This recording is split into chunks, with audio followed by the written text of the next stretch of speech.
여러분 안녕하십니까? 급등장과 급락장이 반복되고 있습니다. 어제 급등했던 코스피는 현재 3% 넘게 급락하며 5,200선마저 내줬습니다. 특히 미국 기술주발 한파에 삼성전자와 SK하이닉스는 5% 넘게 충격을 받는 모습입니다. 오서영 기자. 네, 오성입니다. 네, 마감 직전 코스피 상황 짚어주시죠. 네, 코스피는 어제보다 3.8% 내린 5,160선에 거래되고 있습니다. 지수가 떨어지면서 개인은 6조 원 사들이고 있지만 외국인과 기관이 각각 4조 5천억 원, 1조 7천억 원씩 순매도하고 있습니다. 뉴욕 증시에서 기술주가 급락한 영향에 국내 반도체 대장주들의 하락폭도 큽니다. 삼성전자와 SK하이닉스 모두 6% 가까운 하락세에 각각 15만 원대, 84만 원대 거래되며 역대 최고가를 기록한 어제와는 상반된 모습을 보이고 있습니다. 자동차주 역시 관세 리스크가 다시 불거지면서 수출 불확실성이 커지자 하락하고 있는데요. 현대차 3% 떨어지며 50만 원 선 깨졌고 기아도 1% 가까이 하락하고 있습니다. 네, 또 지난해 증시를 이끌었던 조선주와 방산주도 주저앉았다고요.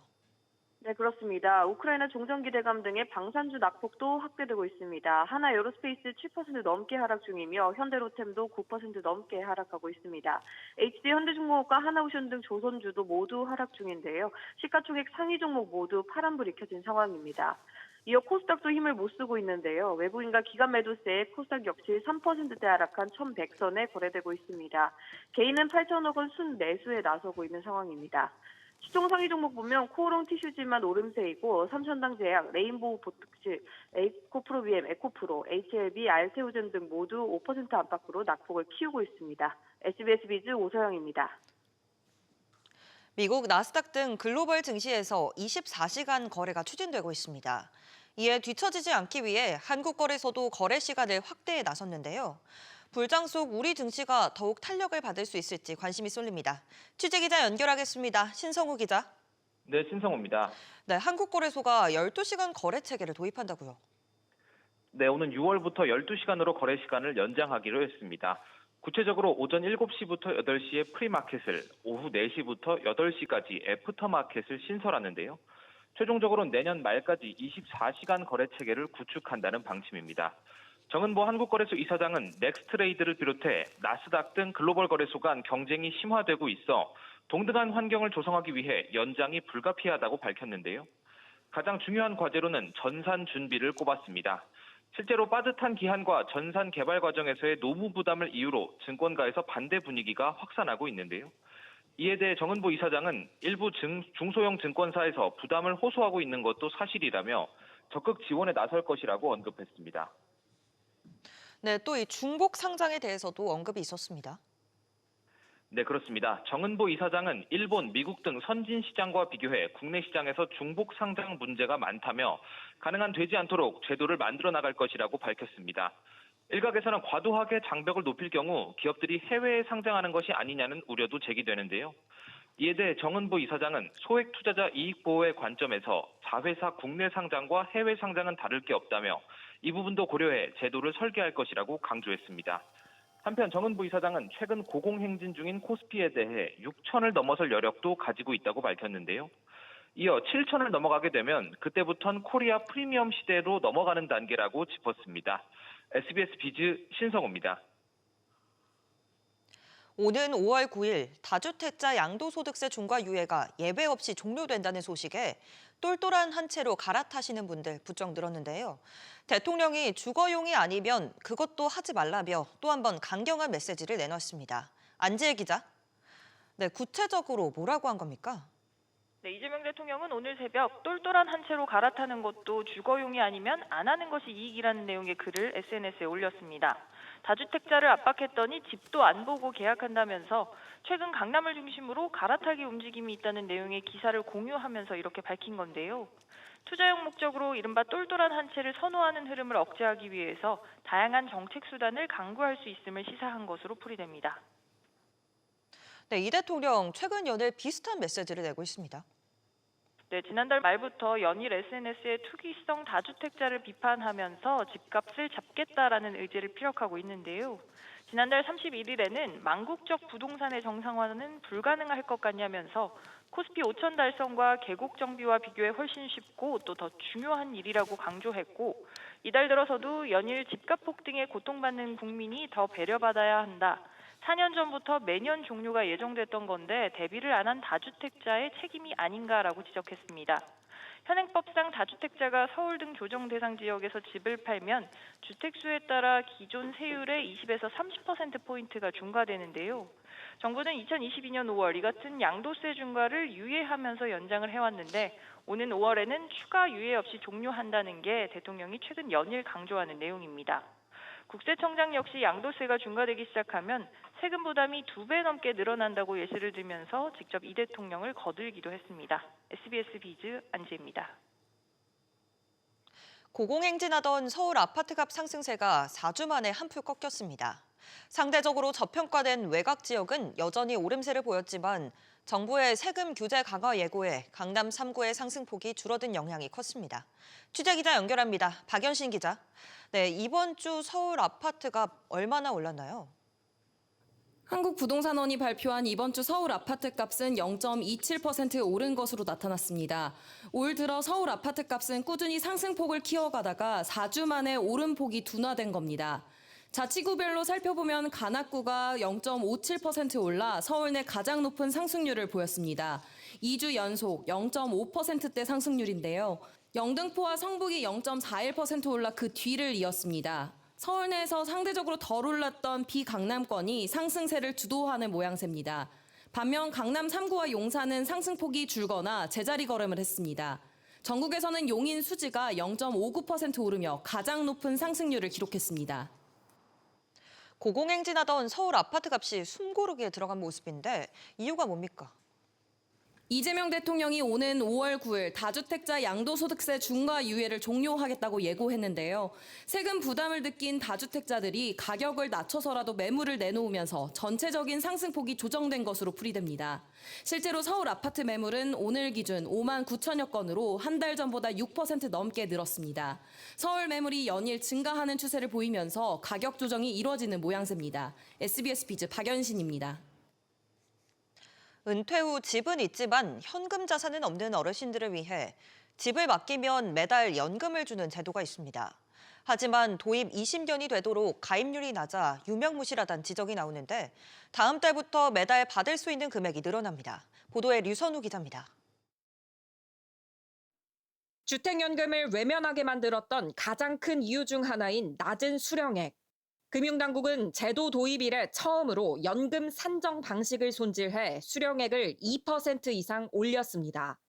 다음 달부턴 평균 가입자 수준으로 72세에 4억 원짜리 집을 맡긴다고 하면 주택연금 수령액이 월 129만 7천 원에서 월 133만 8천 원으로 오릅니다. 전체 가입기간 수령액은 약 849만 원 증가할 것으로 예상됩니다. 오는 6월부턴 취약층 지원액도 늘어납니다. 부부 중 한 명이 기초연금 수급자면서 주택을 하나만 가지고 있고 보유주택 시가가 1억 8천만 원이 안 되는 경우 앞으로는 일반 가입자보다 월 12만 4천 원을 더 받을 수 있습니다. 노후 자산들이 대부분 이제 부동산에 집중이 돼 있습니다. 고령화 속도는 굉장히 빨라지고 있고요.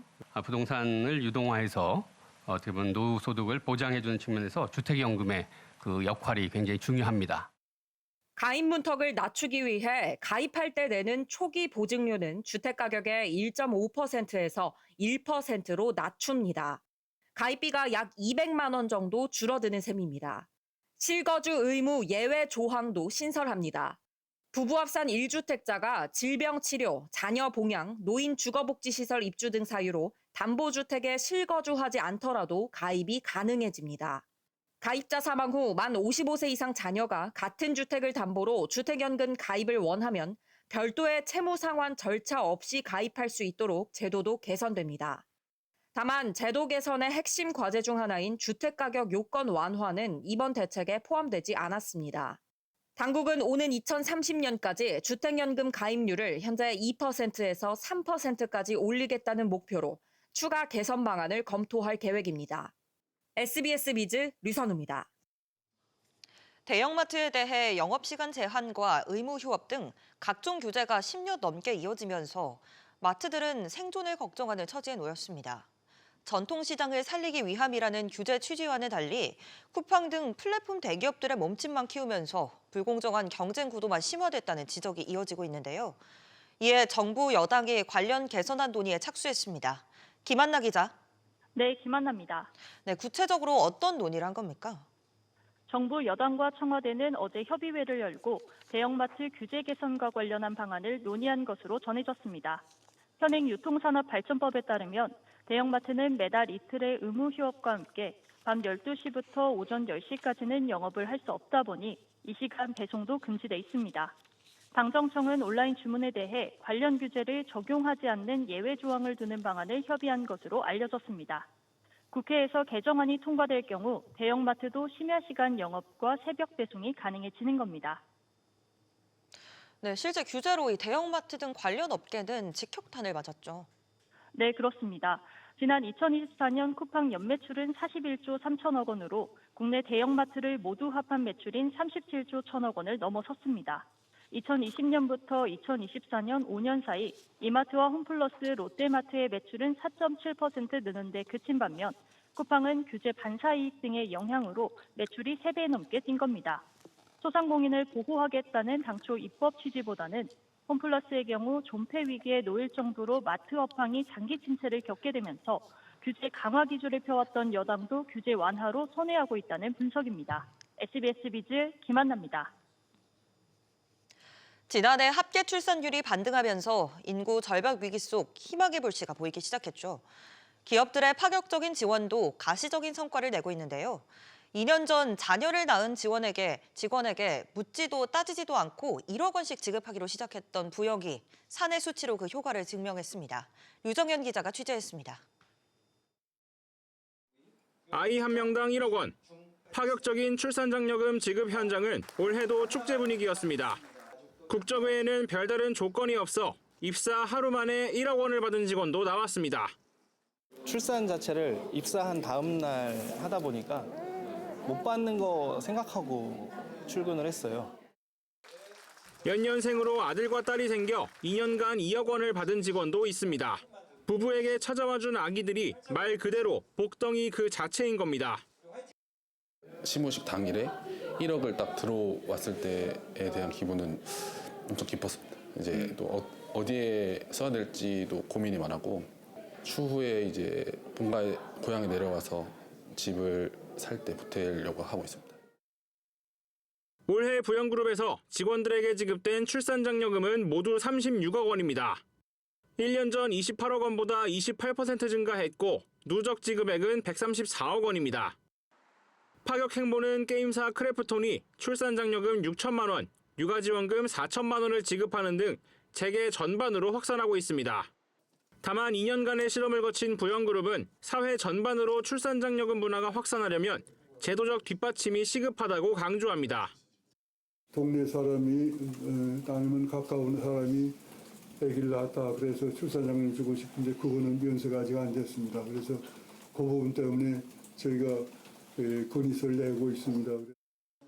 기업들이 쏘아올린 작은 공이 합계 출산율 1.5명 회복이라는 기적을 만들어낼 수 있을지 관심이 쏠립니다.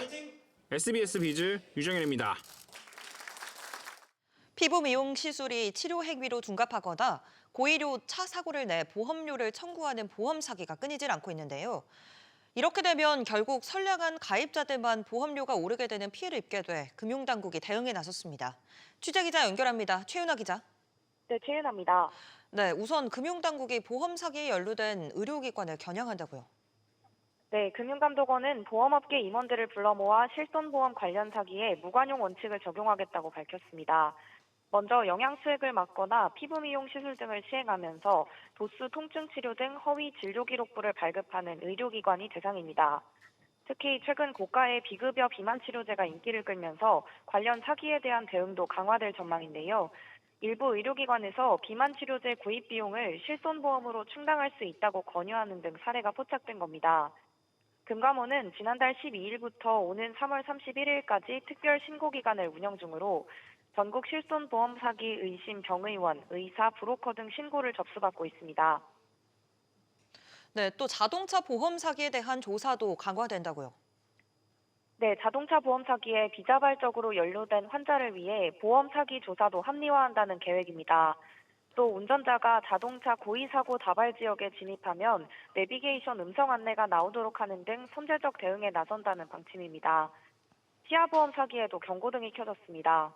보험 대리점과 설계사, 치과병원 관계자와 브로커 등이 결탁해 질병으로 인한 치아 치료를 하면서 상해 사고로 조작해 실손보험금을 편취한 경우가 다수 적발되고 있는 만큼 보험사와 공조를 강화하기로 했습니다. 보험사에 대한 내부 통제도 세지는데요.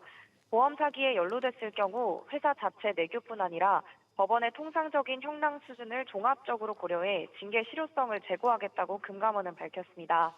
SBS 비즈 최윤아입니다. 배달의 민족과 쿠팡이츠, 요기요 등 배달앱 3사에 입점한 업체들은 여전히 높은 수수료를 가장 큰 부담 요인으로 꼽았습니다. 배달앱에 대한 종합적인 만족도도 100점 만점에 50점에도 채 못 미치는 걸로 나타났습니다. 이정민 기자. 네, 이정민입니다. 네, 배달앱들의 수수료 적정성이 크게 미흡한 걸로 조사됐죠. 그렇습니다. 중소벤처기업부가 배달앱 3사 입점업체를 설문조사한 결과 종합 만족도에서 배민이 48점으로 최저점을 받았고 쿠팡이츠와 요기요가 49점으로 나타났습니다. 부문별로 보면 수수료 적정성의 만족도가 현저하게 낮았는데요. 배민이 35점으로 가장 낮았고 요기요, 쿠팡이츠 순으로 나타났습니다. 중기부는 수수료 구조에 대한 개선이 우선적으로 필요한 것으로 나타났다고 설명했습니다. 네, 음식점 매출에서 이 배달이 상당 부분을 차지하죠. 네, 입점업체들은 매출액의 36%가 배달앱을 통해 이루어졌다고 답했습니다. 이때 업체가 배달앱에 내야 하는 중개수수료는 평균 8.2%로 나타났는데요. 업체들은 이보다 절반 가까이 낮은 4.5% 수준을 적정 수수료로 보고 있습니다. 수수료뿐 아니라 배달 라이더 이용료도 부담 요소로 꼽았는데요. 배달앱 자체 라이더 이용 시 업체들의 평균 부담 금액은 3,300원이 넘었는데 적정 수준으로는 이보다 1,000원 낮은 2,300원이라고 답했습니다. SBS 비즈 이정민입니다. 반려동물 인구가 늘면서 관련 피해도 늘고 있습니다. 판매 업체들이 반려동물의 건강 상태 등 중요 정보를 제대로 제공하지 않는 데다 이 수백만 원의 멤버십 가입 등을 요구하기도 하는데요. 취재 기자 연결해 알아봅니다. 서주연 기자. 네, 서주연입니다. 네, 반려동물 거래 관련 피해가 늘고 있다고요. 네, 한국소비자원에 최근 3년 동안 접수된 반려동물 관련 피해 구제 신청 건수는 모두 743건으로 매년 증가 추세입니다. 피해 유형별로는 반려동물을 들인 이후 질병이나 폐사하는 경우가 55%로 가장 많았고 이 멤버십과 계약 해제, 위약금 관련 피해가 뒤를 이었습니다. 동물 판매 업체들은 매매 계약서에 반려동물의 건강 상태나 예방 접종 일자 등을 게재하지 않는 경우가 많았고 질병 폐사에 대한 배상 기준이 없거나 소비자의 불리한 내용으로 운영한 것으로 나타났습니다. 이 업체들은 또 반려동물 거래 시 평생 동물병원 할인 혜택 등을 내세우며 50만 원에서 160만 원 상당의 멤버십 가입을 권유했는데 가입 이후 중도 해지 등의 계약금의 절반을 위약금으로 물리는 등의 피해가 발생했습니다. 네, 또 무료로 반려동물을 데려가라는 광고를 믿었다가 낭패를 보는 사례도 있었다고요. 네, 업체들은 소비자들이 비영리 목적의 동물 보호시설로 착각하기 쉬운 상호명을 쓰면서 SNS 등을 통해 무료 입양 광고를 하는데요. 막상 입양을 하려고 하면 10만 원에서 150만 원의 책임비나 250만 원 상당의 멤버십 가입을 요구하는 식입니다.